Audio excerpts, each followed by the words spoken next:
Here is point-wise discussion about civil disobedience movement. Let's start with civil disobedience movement. Introduction. Much more has happened in Indian politics since the non-cooperation movement. In 1930, the political and economic situation in India became very critical. At this time, communal riots, Lahore conspiracy cases, terrorist movements, etc. disrupted India's political stability. An independence plea was taken at innumerable meetings throughout the country on 26 January, denouncing the British for having ruined India economically, politically, culturally and spiritually, asserting that it was a crime against man and God to submit any longer to such a rule, and calling for preparations for civil disobedience, including non-payment of taxes. Gandhiji called for a civil disobedience movement in 1930 to save the people of the country from the anarchy and violent politics in the changed circumstances. This movement was started on 12th March 1930 with his famous Dandi March. Together with 78 chosen followers, Gandhi walked nearly 375 kilometers from Sabarmati Ashram to Dandi, a village on the Gujarat sea coast. On 6th April, Gandhiji reached Dandi, picked up a handful of salt and broke the salt law as a symbol of the Indian people's refusal to live under British-made laws and therefore under British rule. Program of the Civil Disobedience Movement. Number 1. The violation of the salt law and other laws. 2. Foreign cloth should not be used. 3.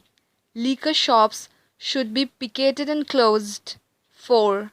Government servants should leave their work. 5. Students should boycott the government schools and colleges. 6. Organize mass strikes and demonstrations. Progress of the movement. The movement now spread rapidly. Violation of salt laws all over the country was soon followed by defiance of forest laws in Maharashtra, Karnataka and central provinces, and refusal to pay rural chowkidari tax in eastern India.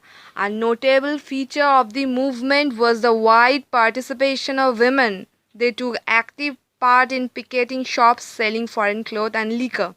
They marched shoulder to shoulder with the men in procession. The movement reached the extreme northwestern corner of India and stirred the brave and hardy Pathans under the leadership of Khan Abdul Ghaffar Khan, popularly known as the Frontier Gandhi. The Pathans organized the Society of Khudai Khidamtkars. The government resorted to ruthless repression, lathi charges and firing. Over 90,000 satyagrahis, including Gandhiji and other Congress leaders, were imprisoned. The Congress was declared illegal. The nationalist press was gagged through strict censorship of news. According to official figures, over 110 persons were killed and over 300 wounded in police firing. South India in particular experienced repression in its most severe form. The police often beat up men just for wearing khadi or Gandhi caps.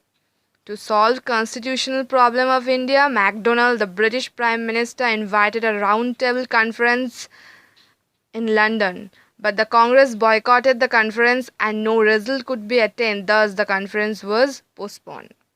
Lord Irwin and Gandhiji negotiated a settlement in March 1931. The government agreed to release those political prisoners who had remained non-violent and concede the right to make salt for consumption as also the right to peaceful picketing of liquor and foreign cloth shops. The Congress suspended civil disobedience movement and agreed to take part in the second roundtable conference.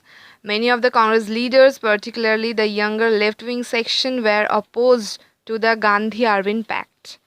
Gandhiji went to England in September 1931 to attend the second roundtable conference. But in spite of his powerful advocacy, the British government refused to concede the basic nationalist demand for freedom.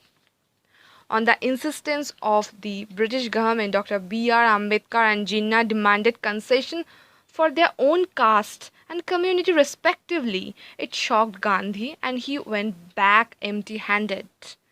Conclusion.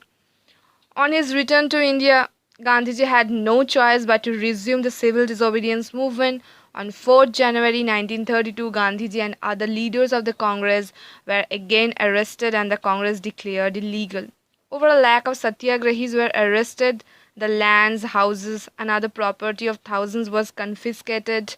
Government repression succeeded in the end, helped as it was by the difference among Indian leaders on communal and other questions. The civil disobedience movement gradually waned and came to an end in April 1934. Thank you.